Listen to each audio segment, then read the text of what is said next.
Hey Vana, a warm welcome to my channel, my podcast. Thank you for spending some time out of your busy schedule. And I'm really excited to know about your work and the kind of things that you do in your life. So, without any further ado, let's begin the podcast. So much for having me on. As far as my work, well, I'm a recent graduate of marriage and family therapies. I'm into trauma-informed systemic therapy. And right now, to be perfectly honest, I'm on a bit of a sabbatical because I'm trying to find a supervisor so I can get a place to work. And then it's just, there's an interesting process, and I am at the very beginning of that. But other than doing my studies and then trying to become licensed, I am also an author. Oh, So, okay. I didn't know that. Well, what are some of the books that you have written, Vana? well, I've only written one book so far. It's called Marilyn Manson and Me. And it's pretty much about just kind of it's kind of like a societal commentary about what's going on here in the United States, and then I reflect on my own life and my own experiences with some of the more provocative topics that has been in the social discourse. Hmm, intriguing. Nice, great. And what inspired you to write this book? Uh, was it all of a sudden spur of the moment, or you had been planning this thing for a while? I don't know. I didn't plan on doing this, and I mean, unless it's absolutely necessary and you have the funds to do it, I don't recommend people just go, "Oh, I'm going to go write a book," because it's pretty involved. But well, I think that there was a lot of things that just kind of fell in place for me, sort of as synchronicities. Like I didn't even know that marriage and family therapy was a thing. Mm. Although I had always been fascinated with psychology. And so I decided to go back to school to get my master's because I was kind of starting my life over again. And so I came across marriage and family therapy, and given my background just with my family and most of the conflicts that I had witnessed, been a part of, my turbulent childhood and things, I was like, okay, well, this would be interesting to find out about. And then I kind of fell into the trauma-informed systemic therapy, which was for me kind of like a big piece in my own life that had been missing. So I mean, I kind of clumsily like fell into the things that I became passionate about. So I feel I'm a blessed idiot, I guess is what you would say. And in the light of what you are saying, Vanna, I would love to know what sort of challenges do you feel like modern families are facing in today's, society? Well, in many ways, we aren't facing new problems. Um, However, there are more complexities now that families and individuals deal with in our day and age just due to technology. So, like back in my day, because I'm not as young as some may think I look, um, if you wanted to bully somebody, you did it at school or you did it at the shopping mall, and then you would write horrible things about people in the bathroom stalls. That was our Facebook back in the day. Now, like you don't just get bullied at school. You don't just get bullied when you do extracurricular activities. It's like you can't escape it because you've got all these extra ways to communicate with other people, to assimilate groups, to form against other people. And it's just like I feel that there's many people who just they don't feel like they have an escape. And in addition to that, you have the addictions, right? So, and not just to substances. Like we become addicted to our phones, we become addicted to social media and things. So, I think that that's incredibly detrimental because it really removes our ability to be present. Mm, makes sense. And yeah, if you're not present, there's so many things that you're missing. And it's just really sad to see that it's taken up so much space in people's lives, I think. Okay. And correct me if I'm wrong, in a nutshell, it feels like, technology has exacerbated these things, anxiety in the modern society, like all these things, bullying. that you are seeing, right? Earlier it used to be offline, but now the entire world can see it. Yeah. Yeah. I mean, and that's just one problem. But like I said, I mean, it's not easy to summarize the problems that families face today because there's so many complexities to consider. For Mm, instance, the United States is well, I was going to say notorious, but I mean, it depends on the way that you look at it. But we are a melting pot of amazing people. yeah, But with that comes a lot of differences in culture, right? So you've got all of these competing factors like bearing down on a family. And then you also have the addition that, at least where I'm from, based off of my own observations and from the mouths of many people, most people don't know how to participate in a relationship. And so, like, let's just say you've asked me out on a date. I go on that date. I really like you. You really like me. You and I are both love drunk, and we're love drunk for like 2 years. And then you've given me a child, which I think is wonderful. But guess what? We don't have any chemistry anymore. yeah. And we never talked about what life we wanted to build. We never talked about dreams that we could construct together. So like the actual structure of a relationship isn't there when all of these I call it biological voodoo, but basically when all of your hormones just calm down Yeah. and you're just like, I don't actually really love this person. I was in lust with them. And then you've got a family. And Yeah. then you've got to pretend for the rest of the marriage or union that this is the greatest decision you've ever made in your entire life. And then people begin to crumble under the masks that they construct. And then all of a sudden things just implode one day because they can't continue to be that imposter. Mm.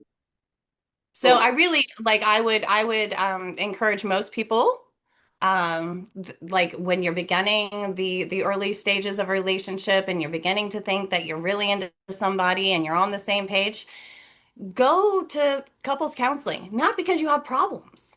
Like you don't have to go to counseling because you have problems. You go to counseling to be like have a conversational referee that just kind of comes in, they're just like, "Okay," and they direct the conversation so it's productive. And I think that that would save so many people trips to the divorce court later. I guess prevention is better than cure in this case. Yeah, you can't take your wrinkles away once they're there. You just need to moisturize before they show up. And that's what I'm saying. Like sometimes I see people, like young people, they have this, the spark of love and all the things. But after a few years goes down, pass by, the spark is gone, like you said. They just Hmm. it for the sake of their marriage, I guess. Yeah, and there's actually a scientific reason for that, those feelings to fade. There are life cycles to relationships. So, and if you don't have more things in common with your partner, like values and ethics and things that you would like to build together and a solid plan, then what happens is those feelings go away and then you start looking at each other and then you realize that a lot of the conversations that should have taken place were kind of taken for granted as, of course, they're on the same page with me. And then you find out that they're not. And then your life becomes a nightmare. And then you've got the complexity of breaking up with somebody and it just goes on and on. But most of the time, I mean, it's the fact that, again, many people have not really been taught to have a relationship with another person, to have those deep conversations, to have those challenging conversations. Like again, I mean, I'm not really familiar with your culture. You didn't give me much of a background, so I can't analyze you. So I guess smart on you for that one. Way But I different can't than use us. your life. But nonetheless, like let's say that, after we had been intimate and we do now have this problem, like, there is no ability to talk about it at that point if you hadn't talked about the other things. So it's just like before you even get intimate, have the tough conversations. And I know it is a buzzkill. Nobody likes that conversation. But look at all of the things that don't happen because you had that conversation. like the car accident that didn't take place, the fight, the whatever. And it was all because you had that very uncomfortable conversation in the beginning. It just saves a lot of time. Wow, that's profound. And when it comes to like if this thing always bugs me, like it's always a question in my mind. When it comes to our parents, they have unconditional love for us, for their children, right? The love is most of the time, at least in my country, it's unconditional. But I feel like, is it the same when it comes to a partner with a person? Do you think that person, like even if it is a marriage, there is unconditional love? Is it possible, the pure, purity of the love? Yes. And when you see couples that have that between them, it's the most magical thing. It's like seeing a unicorn in the forest. You're like, wow, that's majestic. But there's a lot of things that happen. First of all, like, I mean, we can't just kind of gloss over the fact that many people live with mental health issues and emotional issues. And, in one sense, it's a huge blessing when there is a diagnosis because you understand your partner, you understand their behavior, you get that they're being symptomatic. But now consider all of the people who are not diagnosed. And think about like there's a section in the DSM-5 here that we use in the States, and they're referred to as the cluster Bs. So the cluster Bs are people who are narcissistic, people who are sociopathic, people who are antisocial, all of these things, right? There is an actual, like, their brains don't work like other people who have empathy. So your concept of if I love them hard enough, if they can see me do all of these things for them, you can't love somebody out of being a narcissist. You can't love somebody hard enough that they're going to wake up without mental health issues. And there are certain things that in that particular group of people, they are quite literally not capable of doing it. They have their own versions of it, but it isn't the way that other people experience those emotions and those drives because they're simply non-existent. Or they're so low on the scale that they don't register them. Does that make sense? So Completely. it's just like, in one hand, unfortunately, yes, like you can absolutely have this love and it does exist. And like I said, it's bloody magnificent when you see it. But then you have a lot of other things, like those people who, I mean, and it's okay to be in a relationship with them. All people need people, even if those people say that they don't. But you just need to understand that you're in that relationship and you're making that choice to be in that relationship. Now, your question as to is there unconditional love for a partner? I think that that really boils down to the individual and what they're willing to put up with, what they're willing to see about their partner, and what they're willing to deny about their partner. It depends on their ethics and their values. But no, I don't think that we love our anything that springs from our own bodies unconditionally. And it's because we choose to have them in our lives. You don't, there's no, well, I mean, I don't know. Some people plan and then they choose to become pregnant and they become pregnant and everything is just the way they thought it would be, right? For most people, that's not how life happens. Life has its own agenda. And we have to adapt. That's our job. So, and I mean, that is something, and it could be different for other people, but at least in my case with my child, like there is a shift that occurs once you become a parent. And you're just like, my mortality doesn't really matter anymore because my immortality is right next to me. Does that make sense? Yeah, yeah, makes sense. Yeah, wow. Interesting. And like when it comes to celebrities, like we often see, like I'm a big fan of Tom Cruise, Brad Pitt, all this, popular faces, renowned faces. When we see their personal life, they are, it's atrocious. Like Tom Cruise had like three divorces. Brad Pitt also has some like those kind of things. So why do these famous people suffer from this kind of things? What's your take on that? Well, first of all, they have incredibly challenging schedules, Hmm. right? Even like, CEOs and like, really creme de la creme, top of the business, those are or doctors or, lawyers. They're very hard to be in relationships with. Not because they're brilliant, they're attractive, they're intelligent, all of the things, but they don't have time. Yeah, So that's one thing. The other thing is that, I mean, unfortunately, we live in a world where many people are succophants. They will literally take, and again, a lot of cluster B people do that. Cluster Bs will, they don't look at other human beings as other human beings. They see them as resources or assets to enhance their experience. They don't care about your experience. So if you're rich and you're famous, many people's motivation who are not famous, for instance, is to have that connection to significance.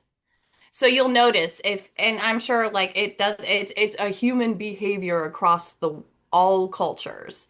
If there's someone significant that walks into the room, everybody gets excited and everybody wants to be near them and everybody wants to be special to that significant person. And wouldn't it be nice if that significant person had lots of money, would buy you whatever you wanted, and if things don't work out, you could take half of everything they have? Like it's, I mean, of course things don't work out for them. And definitely. bless their hearts, I think that they deserve to have relationships that are successful, just like everybody else.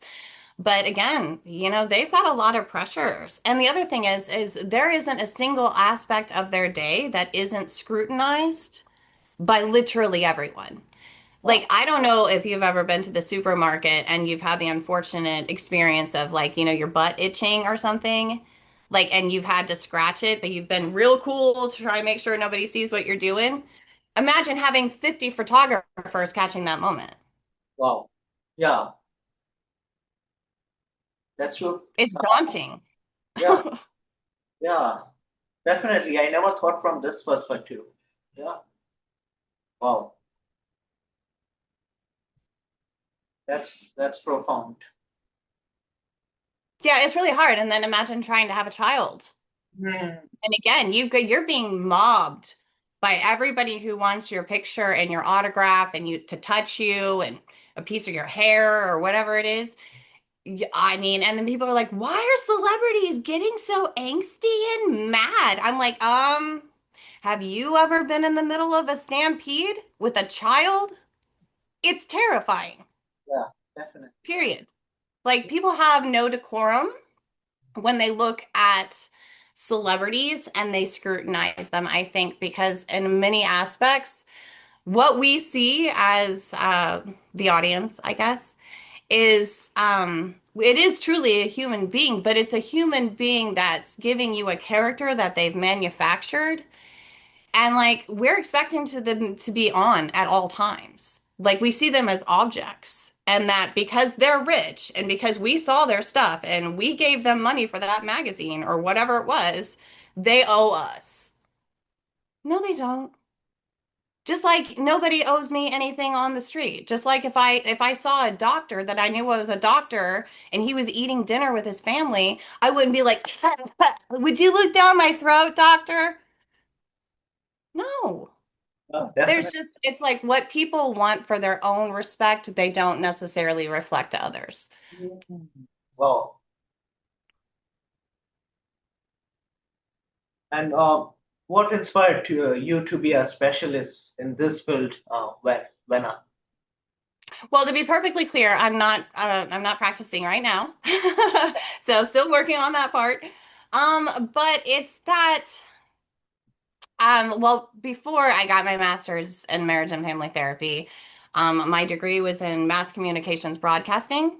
So I was trained as a journalist and, as somebody who can put together like news stories and things like that. And I just, I, f- I wanted to be able to be like, if I could give the world a gift, it would be like all of my mistakes and what not to do and why. Not to tell people what to do.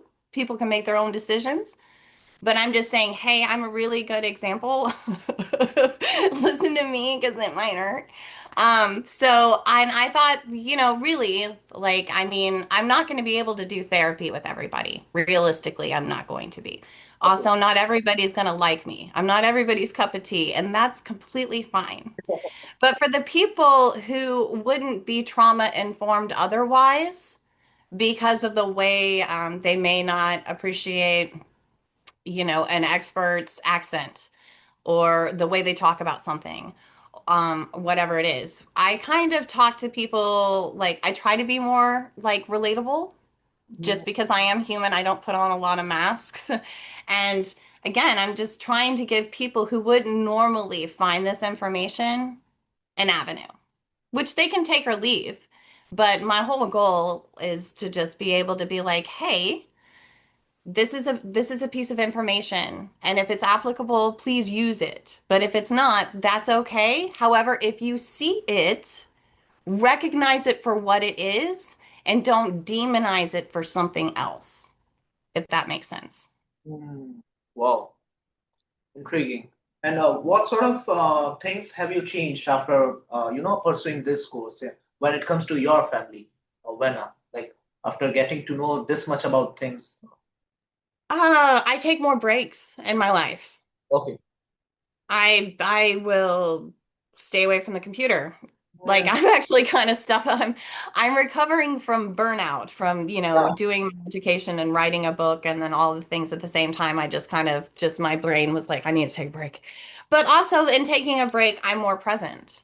Mm, I'm more aware of what's going on around me. And I mean, I guess that's it's important to do that. I don't think people recognize how much we aren't in the same room with the people we're around. wow. So again, yeah, and I mean like, the other thing is most practitioners or many, I'll say it that way, many practitioners in psychology, many first responders, police officers, anyone who deals with people who are processing or experiencing trauma, we get secondary trauma, we get vicarious trauma, and like if you don't take care of that, like it can really, really send people like me down like a dark spiral. Mm, So you have to practice what you preach right. and you have to Wow. find balance. And so, like, you can only wade through the waters of hell for so long before your feet get hot and you need to just put them up. Do you know what I mean? Yeah. It's kind of like that. I like the fact that you honestly told that you are on a break. Like a lot of people now, you might have also observed this thing. A lot of people now, they tend to always be busy. They always say that I'm doing this and that. Like we try, in today's society, is it's kind of like a sin to remain without work, to take a break. This sort of mentality, I guess, because of social media, or I don't know why, but we really need to take a break, I guess. Uh, so that's We the thing. do. Yeah. I agree with you. I think that I love our toys. I love our technology. I love air conditioning. I love the advances in medicine. If I didn't have Tylenol, I think I would lose my mind. But there are many things that we do as humans today that we were never really built for, and we haven't evolved to do yet, at least on a physical level. True. And if we don't continue to do like, I hate to say it, but like actual manual labor, like go out and mow your lawn, like go out dig in the dirt. That's the kind of stuff. We are animals still. So if we don't connect with the world and we don't have an outlet to kind of release all of the stress that we're experiencing, and I don't even know how to refer to the technology world, like the internet and stuff, or just even online work. I mean, because people talk now in the 3D, the 4D, the 5D. I'm just like, I don't know what the computer is. But it's not, I mean, it's reality and it's its own new universe, but that doesn't negate the other universe that we're in. Mm, And I mean, I think that the really interesting thing when you are recovering from trauma is that it's really, people are just like, oh, well, that's just inside your head, and won't you just get over it, and blah, blah, blah. And I'm like, yeah, that's really easy to say on the outside because you're only seeing that person's outside. You can't see their scars on the inside. And there is a very physical component to it. Like trauma comes at your door and it has many faces. There's physical trauma where your body is impacted, right? So there's that. That is one thing that one has to overcome, and that could be very, very challenging for a lot of reasons. Then there's the psychological component. And the psychological component is far more difficult to perceive unless you have a trained eye and you can begin to pick it up in their behavior and their mannerisms. Because, I think, have you ever met somebody who's highly anxious? Okay, yeah, you can see it all over them. Like it's like, well, bloody hell, bless your heart.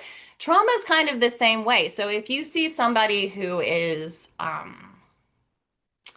ready to jump down your throat at the smallest little thing, you would probably say, well, that person's very unpleasant and incredibly controlling. Yeah, they are. People who act like that are people who are terrified and people who are trying to control their environment and people whose their somatic expressions like are really loud because what's going on inside of them is really loud. So, but most people won't step back from that. They'll take it personally, right? When you encounter somebody like that. And I mean, most of us are human. Most of us would respond that way. But if you can remove yourself from the situation and just observe that person, you can recognize that they're asking for help. They just don't know how. Yeah, right. Like the fight, flight, freeze, and fawn modes that all mammals, I believe, experience, they are deeply programmed into us. And they are not in our rational, there's nothing rational about it. So when people judge others' behavior from a rationale, I'm like, it's not even, it's a language that is not applicable. Does that make sense? Yeah, Like, I love listening to people tell me stories all the time. Is he, well, if that was me, if I had been there, I tell you, and it's like, no, no, no, no, no, no, you wouldn't have, honey, because all of this shuts down. Quite literally. You only have your spinal cord and what it tells you to do to survive. And that has nothing to do with, well, let's think about this and let's strategize. That part of your brain literally shuts off. There's no blood flow to it. So, I mean, if we could start understanding these things about ourselves and other human beings, I think that we can start to approach it with more humility a little bit. And then also we at that point we can slow it down. We can recognize that, hey, you're a yoga teacher. I don't have to preach to you. Like you understand that through breathing and through stretching, you can actually move energy throughout your body, right? yeah, You can do the same things with, it's almost like being in the movie like The Matrix, where you can slow time back and you do backwards and stuff. It's great. Like you can actually do that once you recognize, hey, I'm having a trauma response. Hey, I need to take a break. I yeah, needed just 10 minutes to get myself back into the game.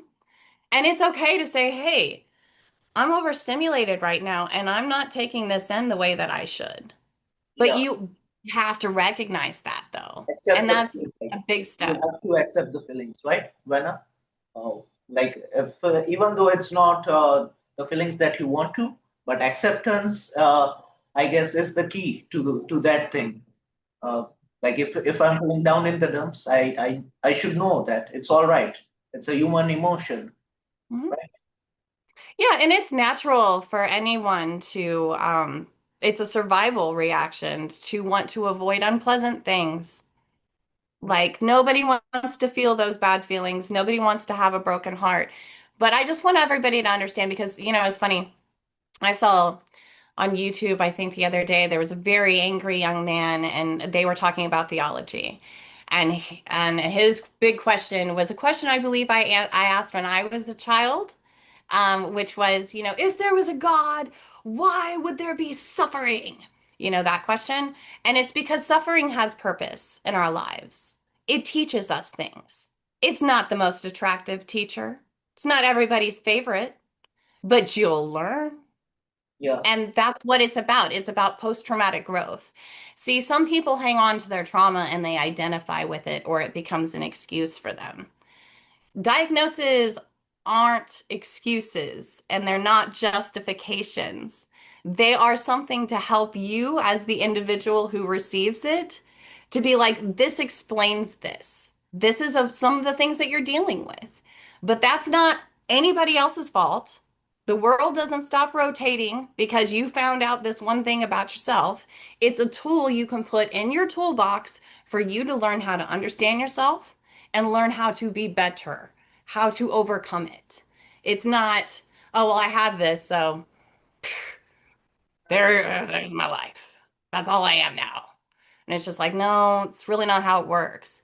But it can take a very long time to work through trauma. It's like, nursing somebody back from a coma in a sense, because they've lost so much of themselves along the way. And then there's a lot of people who are disassociating so hard, they don't even recognize that they're being abused. They don't even recognize that something traumatic has happened to them. And, I mean, when you're dealing with trauma, it's really interesting because I think, at least for me, there's a huge correlation to like the different stages of grief. Okay. Denial is most the first thing, and it could take somebody 2 decades to work out of denial. It's trauma isn't a convenient dance partner. It doesn't show up when you want it to. Like Yeah. there's nothing fun about it. But once it has a very intricate and complex language, but once you learn it, you can learn to appreciate it and you can learn to work with it. So, it's one of those situations that, and if you find that you've become broken or shattered, those pieces don't just go away, but they can be put back together. But it can be pretty daunting. So it's not like for the wary. Okay, wow. When I can't thank you enough for speaking volumes on this podcast. I really need to mull over. Or I'm gonna watch the entire podcast again. And thank you for sharing this genuine insights about all these things, entire things. And yeah, thanks a million for being a guest on my podcast. And we will catch up soon for podcast part two. Okay, great. Thank you so much for having me on. It was a great honor and pleasure. I hope you have a good evening. Yeah. Take care, Vana. Bye.